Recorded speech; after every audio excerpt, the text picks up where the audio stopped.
Hillbilly Harrison League.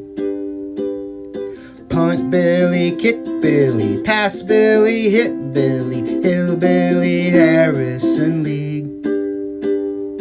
Hillbilly Harrison League podcast.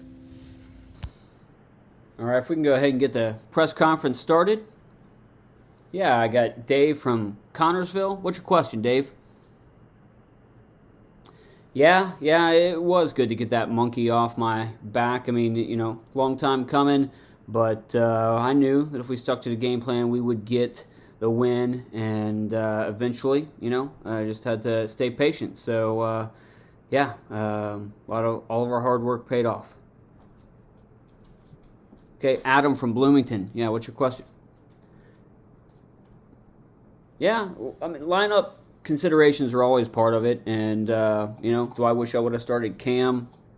Sure, but actually a lot of our veteran guys really stepped up, and a lot of the new guys that we were plugging in didn't do much. So we felt fortunate to get the win, and we'll just take a look at lineup stuff for next week and try to do better. Travis from Yorkville, what? I don't know. I've never really played with a flex before, so I don't know if it would have helped out or not. I mean, I'd have to go back and look, but it's something maybe we could consider for next year. But I really haven't spent a lot of time thinking about the flex spot specifically. So, Junior, yeah, from Harrison. What do you got? I do think my team's better than yours. Yeah, I do. I mean, I know you. Yeah, you got a better record. Yeah, that's true. But if you just looked at the trajectory of your team versus mine, I feel like that by the end of the season we'll see where things stack up. But yeah, I mean, it's been bad. So, yep. Josh from Lafayette. What do you got? Man, I don't know. It's tough to say, but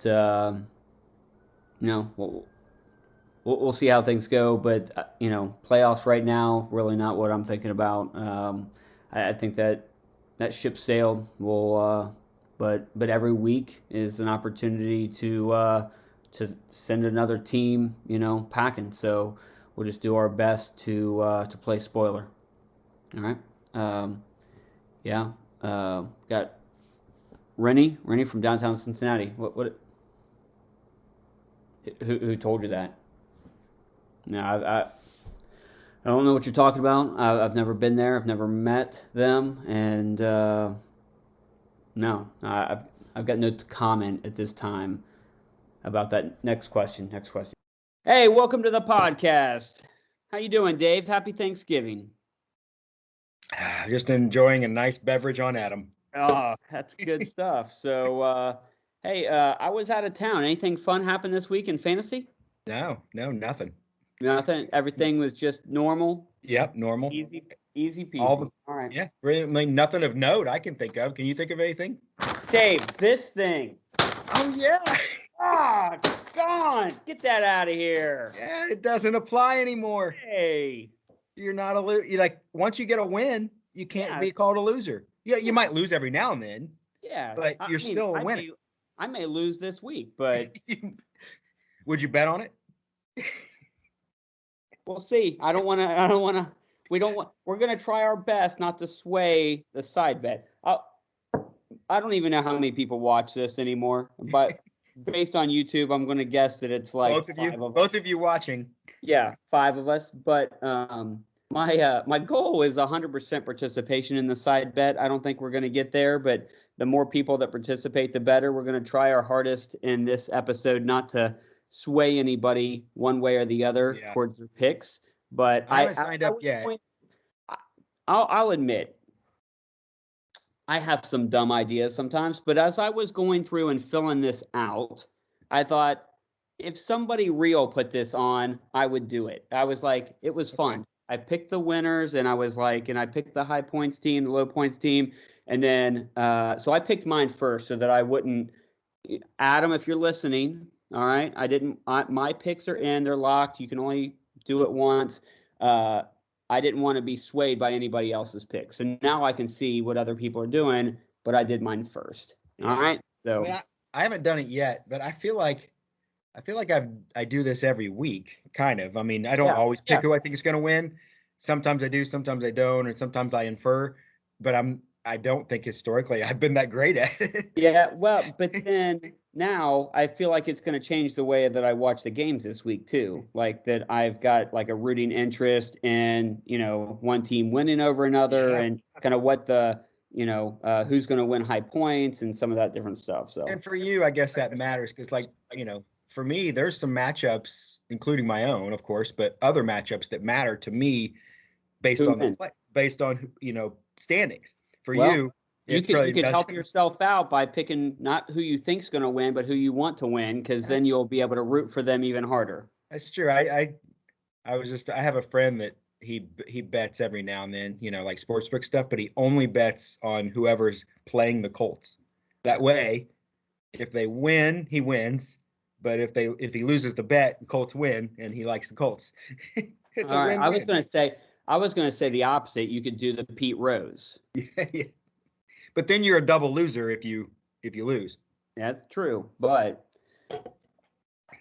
so all right. Well, we will jump into awards. This gives me no pleasure, and I'll set this up. So for the Hillbilly of the Week this week, I've got to give it to Brian, and I'll tell you, I don't like doing that because Brian was with me in Pigeon Forge, so I know that he was out of town all week, and we were in that Rocky Top football tournament with our kids, and so I know that Brian has a reason why that he probably didn't pull his quarterback out and get a starter in, but it wouldn't have mattered. Yeah. He could have had, if he had a quarterback that scored 100 points, it wouldn't have helped him. He scored 27 points, and so just based off of everything that we know about the Hillbilly Award, Yeah. he had a player that didn't play. Yeah. And he scored 27.6 points. I mean, that's the. He had a negative defense, I award. think. I think he had a negative defense as well. Yeah, -6 on his defense. So he plays. And you would probably say, like, there's certain players that, like, matchups matter. But 100% of the time, you're probably playing Buffalo's defense, no matter who they're playing.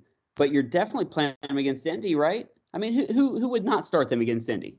Yeah, I mean, they've tailed off a little bit, but you kept thinking that, I mean, who else is he's not going to find a better play on the waiver wire, probably. I mean, yeah. Not. I mean, anybody could tell me that they saw Indy winning. Nobody saw Indy putting up that kind of numbers on Buffalo. Yeah. Yeah. So Brian had a lot of things working against him that week. He ran into Lee, who's the hottest team in football. But we have to remember that Brian came off of 5 straight wins. I mean, that 27 is an anomaly. We built up this match. Yeah. So that was disappointing. Part of it is it didn't live up to the hype, so that's disappointing. But Brian wins it, even though, Brian, if you watch this, I don't know if you do, but I give you a pass for being out of town, and I hope you bounce back. I hope that this is a big bounce back week for Brian. But 27.6, man, that's one of the lowest scores I've seen on a team that is in competition for still making the playoffs. Looks like he had one player with 11. Yeah. Tyreek Hill. And everybody else was way below that. Yeah, I mean, CeeDee Lamb's been great. I mean, it was bad. He gets hurt from Williams, who now, because they weren't sure. Like, even for me, I didn't start Clyde Allaire just because, maybe he was just doing his bye week a little early because he had, Murray and couple of those guys that are on bye this week, so he's just getting a head start. He wanted them rested. That is the bad thing for, if you look forward for him, is that he's going into a week where he could have some trouble too. So but congratulations, Brian, you are the Hillbilly of the Week. And for those keeping track at home, this is Brian's second time being on the list. His first one came real early because then he went on a a major win streak. So he started off rough. And I think I remember, this is tough for me to remember, but I think even remember when I gave it to him the first time, you kind of argued that maybe somebody else was deserving. So Brian's played really well all season long. And, we're hoping this is just a blip. So, Could be. Yep. Well, I'm big surprise here, but I'm going the same matchup. Okay. For the Miller Time Team of the Week. It's also a second-time winner in Lee. And I kind of hinted. I think last week I talked. Whoever won last week was because they had two good running backs. I think. Yeah. You don't get much better than what Lee did this week. He had eight. I think he had 8 TDs and it's 2 running backs.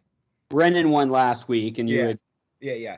So 8 touchdowns between Taylor and Eckler. I think if I'm counting right, I think it was 5 and 3. Well, when you got 2 players that beat half the players in our league, I mean that's impressive.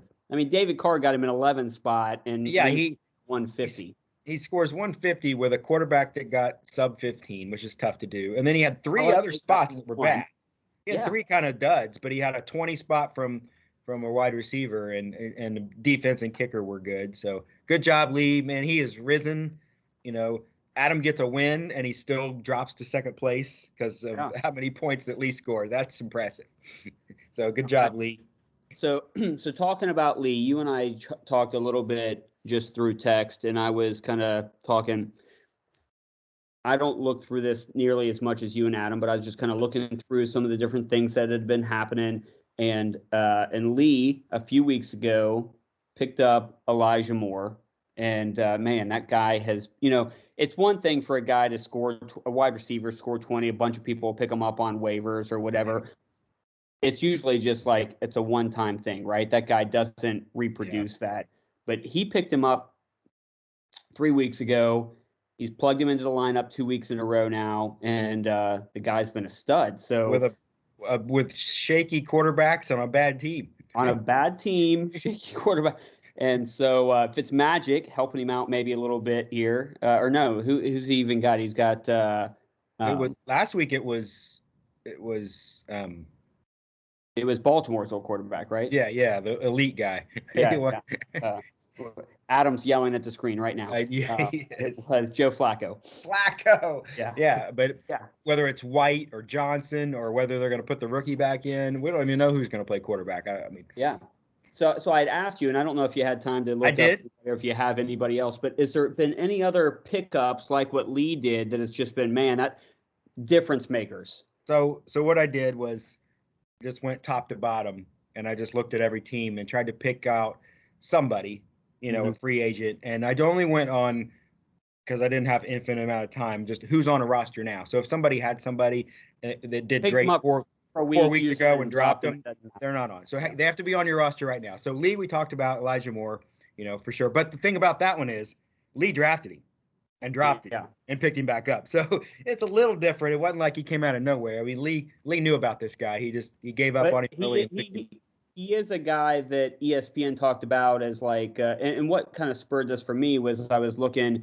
It's always funny. ESPN will be like, "Oh, here's the top 5 waiver pickups or something," and they listed them off on Instagram, and I was like, I know that all these guys will already be on teams, because our league's deep and we've got smart guys that pick up guys, so none of these guys are available. But it just, the fact that Lee had picked him up early kind of got me thinking about some of this different stuff. So go ahead. Real quick, we'll go. So next up would be Adam down second place. And so Adam, I would have, several weeks ago, I brought up AJ Brown, but he's kind of tailed off a little bit. But Jalen Waddle is another free agent pickup by Adam, who's had pretty good 6 weeks.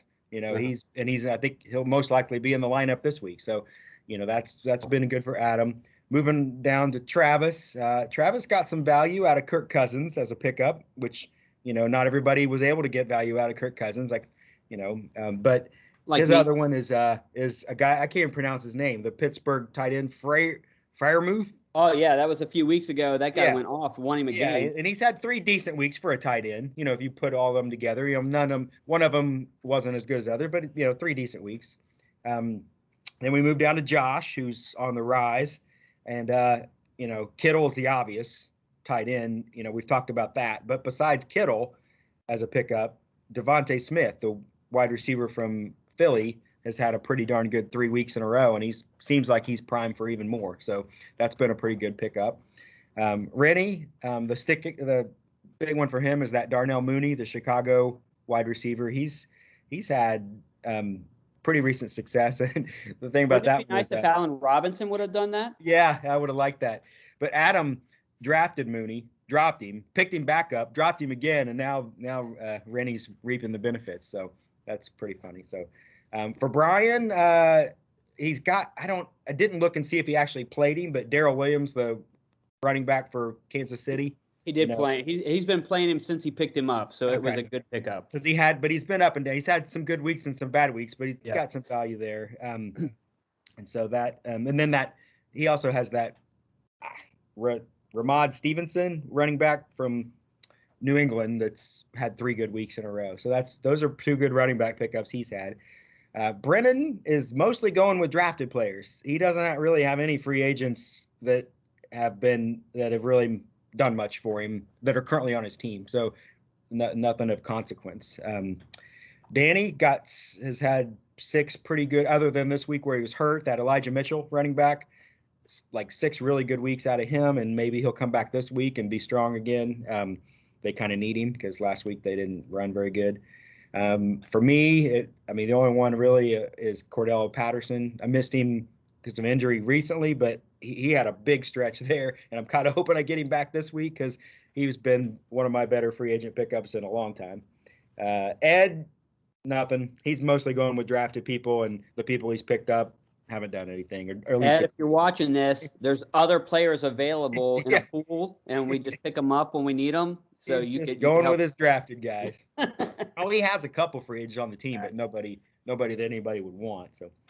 Junior, it's kind of the same. Lots and lots of free agents on Junior's team, but Hunter Renfrow is the only one that I could say he's got a couple weeks of 10 points, but I don't, And then you're kind of in the same boat. You got a whole bunch of free agents, but the only one I can think of is Cam. He's had 1 good week for you, but he might continue to. So maybe in 3 weeks I could say Cam is your good free agent pickup, but he's the only one. You don't really have anybody on your team right now that I'd say anybody would. Not with any consistency. Yeah. I mean, I've played a few guys that. I've had to plug in different running backs like through the whole season because both of my guys went out early, and they've actually the running back spots have not been what killed me. Yeah. It's been quarterback and probably everything else. But I'd agree. I don't have anybody that I would just put on that level of what the production that Lee's getting, or even what some of these other guys have been able to done. I don't have a Cordell Patterson on my team, so and that's why I got 1 win. So it does. I mean, because you don't. I mean, rarely do you just draft well enough to where you're going with all your drafted guys and doing well. I mean, so you said it. I mean, really, if you think about the draft, Adam is probably, we talked about it a couple weeks ago, Adam's probably winning free agency, right? Like he's been busy, and obviously he's in second place, so it hasn't hurt him. Yeah. By dropping. He's winning free agency, but Brennan probably won the draft, right? I mean, the fact that he's still playing with the guys that he drafted, and he just, now he is tailing off a little bit. Yes, he's down there, hovering down in a place you don't want to be. That's where he's at right now. Yeah, right there. Him and Danny are fighting. Yeah, I made a joke in the chat that seemed like that guys were fighting for the Hillbilly of the Week award this week because we really had, Brian set the standard 27, but Brennan 54. That was bad. Junior had 70 and smoked 2 other people. Yeah. Junior was 72, Ed was 62, and so you got to be feeling pretty lousy getting 111 and getting a loss. I mean, it kind of goes back to what we spent a long time last week talking about is how do you measure how good a team is, and just pure head-to-head wins and losses, that's what we go by. That's fine. I get that. And that's, Adam made a comment about, well, that's just the way it falls, and I get that, and I'm fine with it. But you know, because most of the time, eventually you get a win if you're a good team, but sometimes you just play the wrong person and at the wrong week, too many weeks in a row, and I mean, I feel like Well, there's well, here's the based on thing what we talked about maybe, last week, I feel like my team is top 4 or 5 right. based on who's healthy right now, how they're playing, but my win-loss total doesn't reflect that. So how can I say that? Well, and the thing that'll sting is that when Lee plays Brian, he scores 27. Somebody else is going to play Brian, or somebody else played Brian and he scored 115. You know what I mean? Like those Yeah. are the things that it's like, well, that was now Lee would have beat anybody. So, Yeah. I but mean, I caught Josh on a week that, I mean, like I think I Adam would mentioned, not have been happy had he played you this week. yeah, One no, of because I would 11, beat him by a very little bit. But and then that would have had him fuming. I So was matchups matter. I was sitting there in the early games, it's like, oh, the only thing I thought of is, oh yeah, this is the week that, you know, when neither one of them are on bye, Josh decides to play, you know, Hurts instead of Herbert, and then after Herbert got done, I'm like, oh, okay, I'm glad he played Hurts because Hurts, Yeah. he got 30, but Herbert had 40. I'm like, okay, there goes my, I can't be mad about that because I would have lost either way. Yeah. So this week we've got just some really early games, right? So we got more games that are happening early, so guys kind of have to make decisions earlier. Yeah. So we've got we're gonna drop this video in the morning. So we've got Bears Lions happening at 12:30. We've got Raiders Cowboys happening at 4:30, and then we've got Bills Saints happening at 8:20. All Thursday. So that means we're just going to have a lot of action happening With- early in the week, which with- means you got to have your lineup set and all that kind of stuff. Yeah, 6 teams will be done. Plus, there's a couple, I think, teams on at least one team, maybe 2 on bye. That's a lot of players that won't be available come Sunday. Yeah. So those are some pretty big matchups. We're not going to talk a ton about team matchups because we're not trying to sway anybody who's participating in the side bet. But Bears Lions, that's pretty inconsequential game. But who do you like in that one, Dave? You got a pick for who's playing better football right now?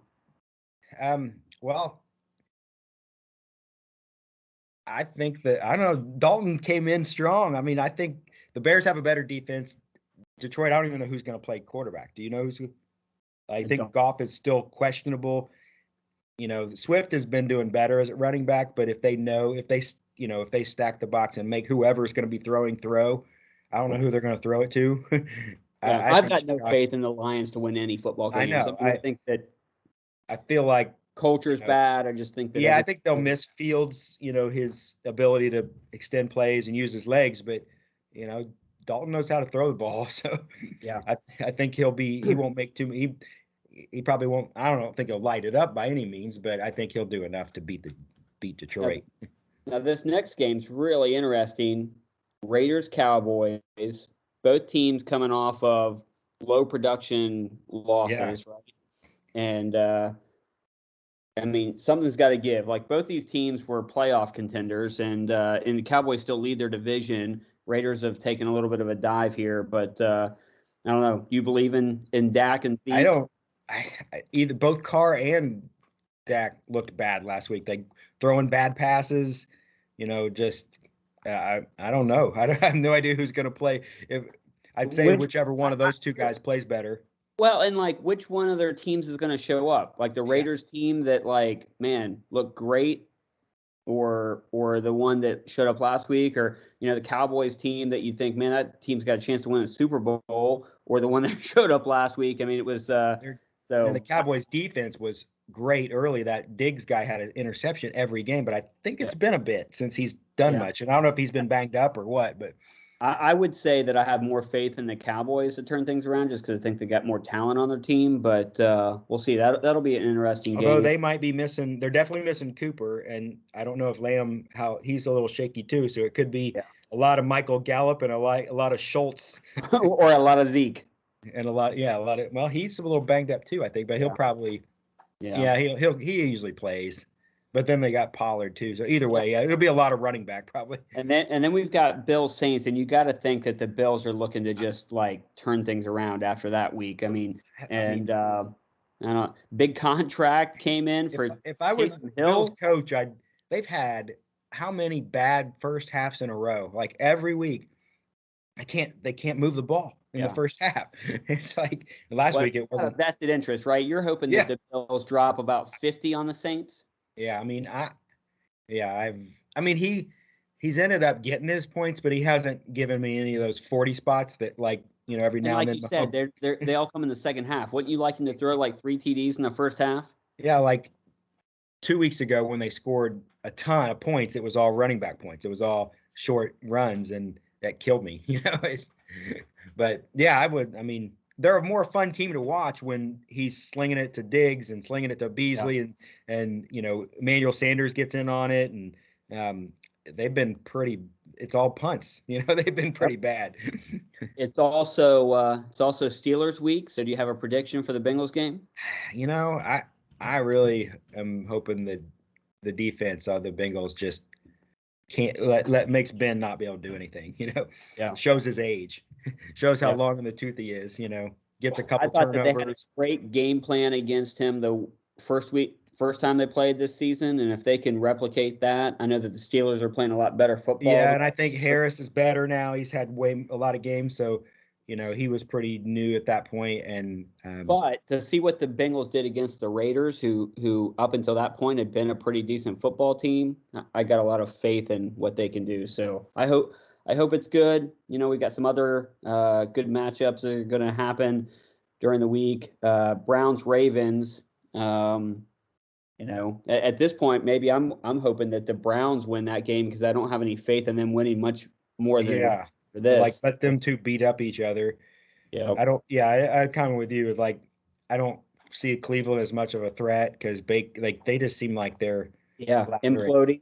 Yeah, but they could get a win against Baltimore. I just need Baltimore to get a loss, and I know that Cleveland's right there in the mix right now as far as record, but I think as the season goes on and gets late in the season, I just don't have as much faith in them. So, like you said, if they can both come out, if it's like a 6-3 victory for Cleveland, that's fine. If the Bengals could just have that Jets game back, and it may, and the Brown and probably the Bears game. Yeah, man, they'd be 3 interceptions in that Bears game. They'd be coasting if they got those easy. Should have been easy wins. Yeah. So, all right, well, we got some. That's going to be fun. Like I'm looking forward to this week's football matchups. I think we got some good stuff to kind of look forward to. Well, I'll just mention who some of the what the matchups are. So we can at least, we don't have to talk about players and stuff. We could just talk about the implications of the records wins and losses. Yeah. Because there's definitely some things like. I think if you start with Lee, it doesn't matter. I mean, whether he beats Ed, it matters more to Ed than it does to Lee. Well, if Ed wants any chance of making the playoffs, he's got to win this week. He does. Yeah. I mean, I sent a text message out to the entire league so they all know. Check your lineup, right? Exactly. Public service announcement. He's got the information. But I mean. What is there? 12, 13? There's 3 weeks left. So I'd say you have to. You have to at least have 6 wins and a lot of luck. I always look for, if you're not 500, you're not going to have a chance to make the playoffs. And even if you are 500, you got to have points. Like I feel like that's where you're going to end up at a tie with somebody. So Ed's got to win out. So that's got implications. We've obviously had years where you could get away with a losing record if you have like a 12-1 team or whatever, because they beat so many people, and to where there's some bad records out there. But this is not one of them. I mean, I'm not even in the playoffs. I'm only 2 wins away from the first place. So then we got Brian and Travis. Both have similar records. Travis has got the advantage right now, and Travis is hot. He's won 3 in a row. Like, look out, here comes Flex. Yeah. So if Brian wants to make sure he doesn't end up on being the guy that loses his spot to you or Yeah. somebody else, he's got to make sure that he turns that ship around quick. Even though he had 5 wins in a row, he started out with a bunch of losses, which kind of puts him in a bad situation. So, I feel like Travis could handle a loss this week. Oh yeah. Ryan, that would be rough. Oh yeah, because unless both me and he would need all of us to lose to hold Yep. on for another week. Yep. So you versus Brennan, and for you got to feel like it's do or die, right? You don't want to go into the last 2 weeks have to. I got enough points to where I just need to one of these guys to lose a week that I win to pass them up, but to stay there, I got to win twice in a row. Yeah. At some point, I got to get 2 wins in a row, whether it's now and I don't want to wait till the last 2 weeks. But I'm sure, Brennan's saying the same thing. He's coming off a 50-point, game. He's got to win, or else I pass him. Yeah. Yeah. So this one, so you and Brennan's got major playoff implications. Yeah. Josh and Adam's playoff spot is secure, so he's not worried about losing it. Yeah. But Josh, coming off a big win, coming off a high scoring game, he's got to keep that up because it's so congested there at the end. Like we said, 6-5, but you end up go from 4th to 6th or 7th in a heartbeat. Yeah. So big game against Josh and Adam, and both of those teams scored high, so that should be, man, that'll be a fun one to watch. Yeah. And then we've got Rennie versus Junior. Junior's playoff chances are probably well behind them, but Rennie's in this game. If he wins out and gets to 6, that's the minimum we just said. Yeah. He's got to win 3 weeks in a row. He doesn't have very many points, so it's going to be tough. Yep. So, but then he can play spoiler to old Rennie because Rennie's, he's dropped. Here's the thing, like. Junior doesn't have to make the playoffs. I mean, yeah, he wants to. I'm not saying he doesn't. But this game still has playoff implications because, again, Rennie doesn't want to end up at 6-6 this week. No. Not then staring down the next 2 weeks feeling like you got to win. Yeah. So. But, because Junior's got to be thinking if he has a chance, one of the people that he could pass is right there, is Rennie. Yeah. Or at least tie. So Danny's got a winning record, 6-5, and he's playing me. But again, he's won twice in a row. He's catapulted himself back up. Yeah. I feel like with Danny, and it's been a little bit of smoke and mirrors. He hasn't been scoring a ton of points.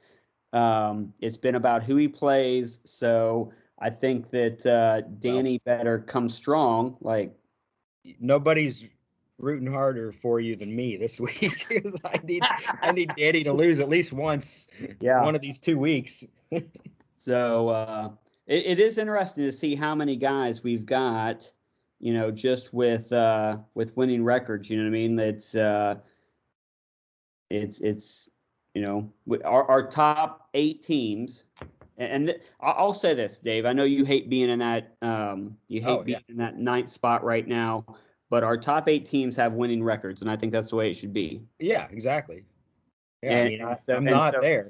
Yeah, and it's a lot about who we played, and you've got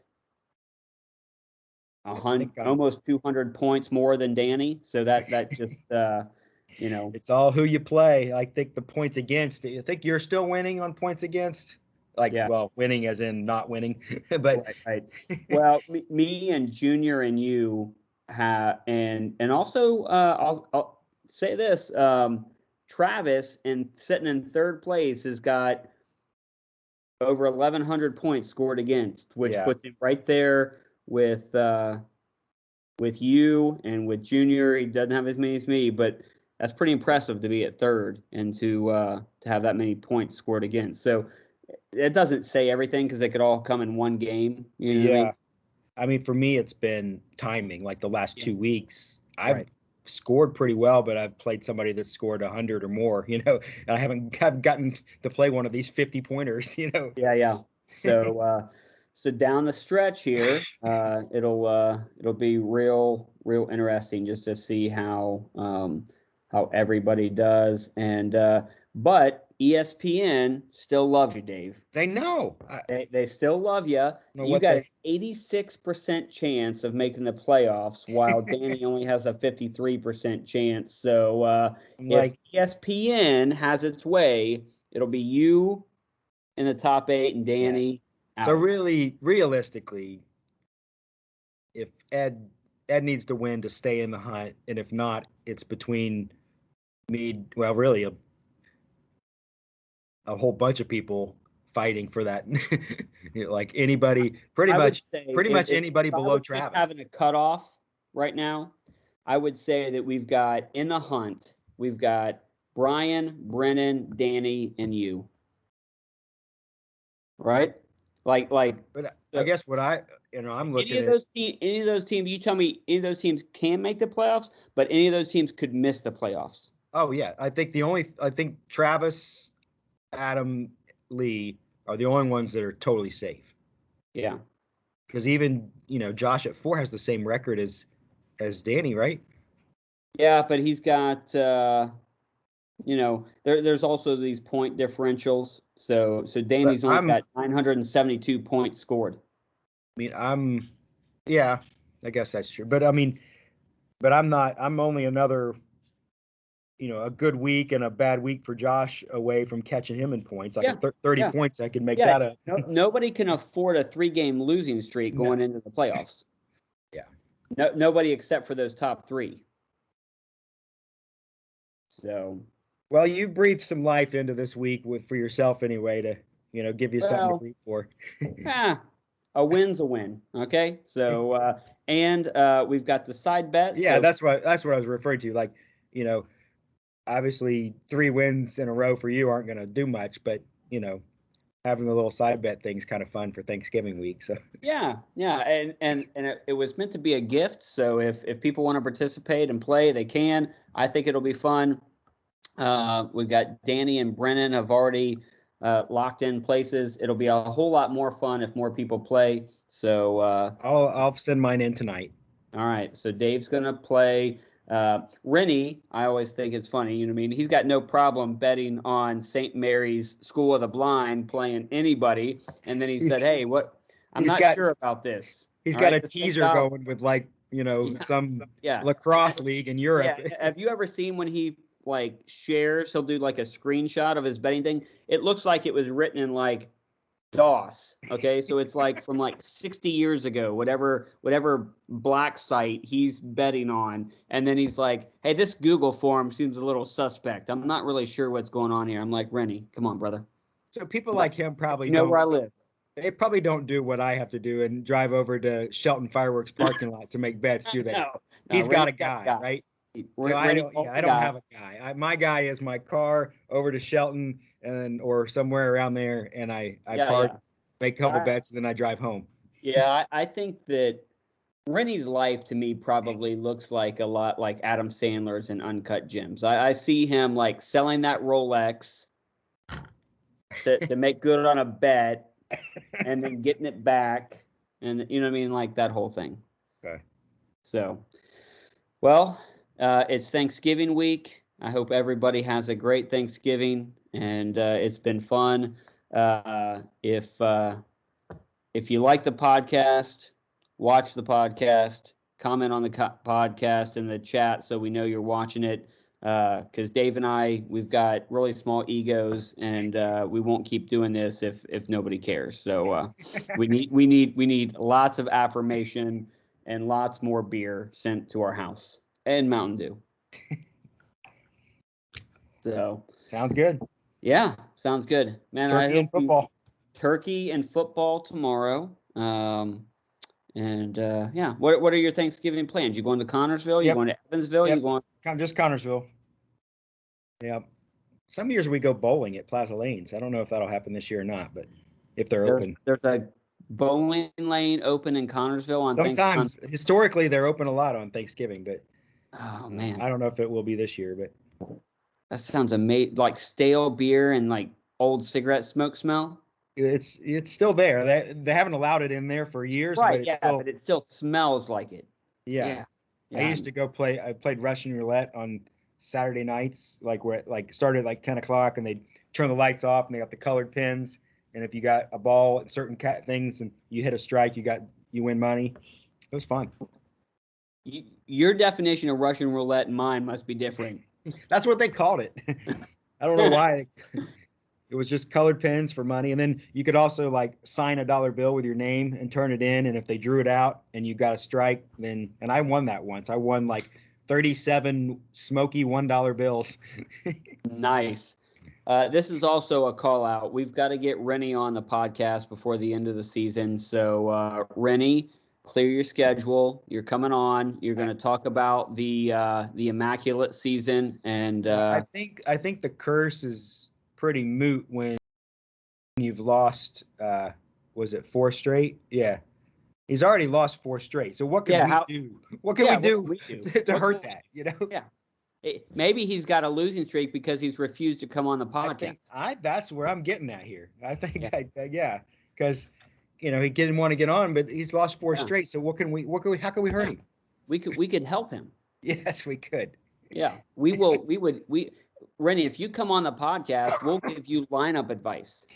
I don't know about that, but we'll talk about the good old days, the good old year. Good old days. All right, man. Well, it's been fun. Have a happy Thanksgiving. We'll see you guys all later. All right? All right. See ya. All right.